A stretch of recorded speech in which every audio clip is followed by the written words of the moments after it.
We are in Tucson, Arizona, and this is Larry's Jugs Shop Talk 3-1. Thank you.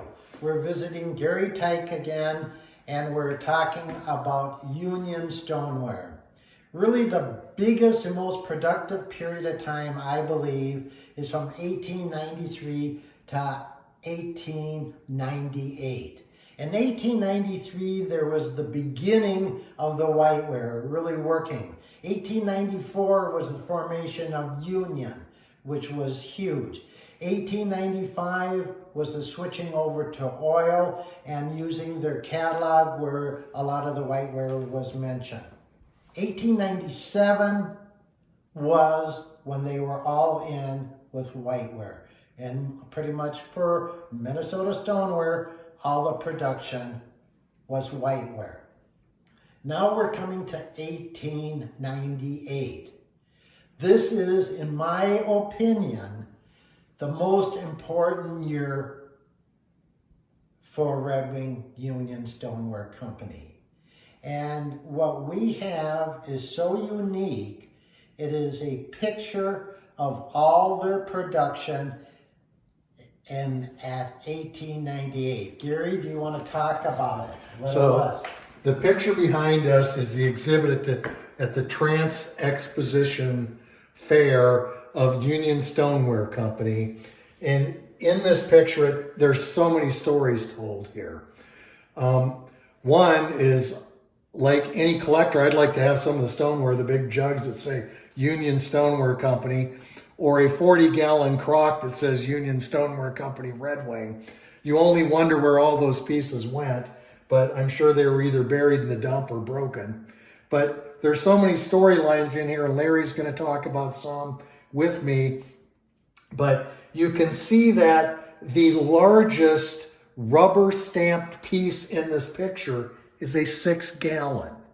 Anything larger than that, 12, 15, 20, and there could be some tans. We're not seeing the other side of this, so there could be some tans, but they're all manual applied or hand drawn, whatever you want to call it.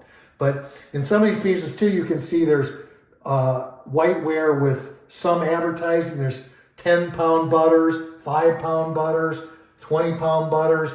There's animals, cows, calves. So Red Wing has got quite a display of the array of products that they made up until this period, 1898. But there's bulldogs in here. There's fancy jugs. There's just all kinds of things that Red Wing was doing at this point. So with that being said, I'll turn this over to Larry.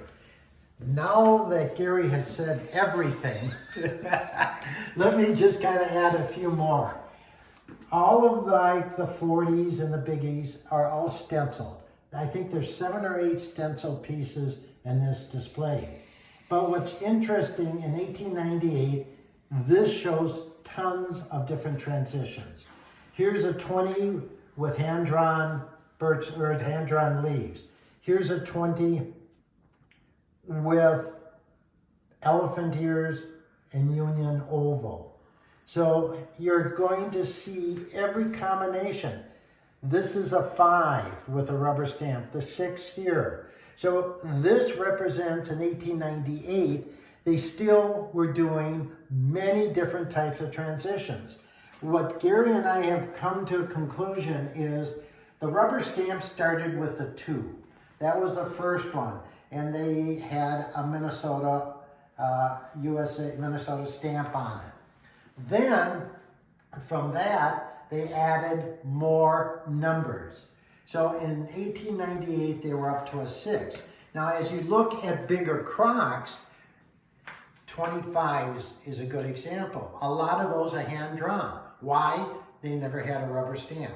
40s, in 50s and 60s, hand-drawn because they didn't buy a rubber stamp. So they would only invest in the rubber stamp when the production got to a point it was worth doing it. So here's a good example. In 1898, they only had rubber stamps from a 2 to a 6. And today, the interesting thing about the transitions is transitions, I believe, were done all the way up until the early 1900s. There were different forms of transitions. The last type of transitions would have been the bigger crocks with the hand-drawn numbers. Brown was included sometimes in them. Gary, any more thoughts? I would suggest to any collector, this is a picture really worthwhile studying over. And you can see so much, you know, in this period of 1898 and up until this transition period, like Larry mentioned, went into the early 1900s. There's just a lot of stories in this picture. It's worthwhile taking a half an hour and looking at it. Gary just mentioned a little bit ago, where are they? Nobody knows where they are.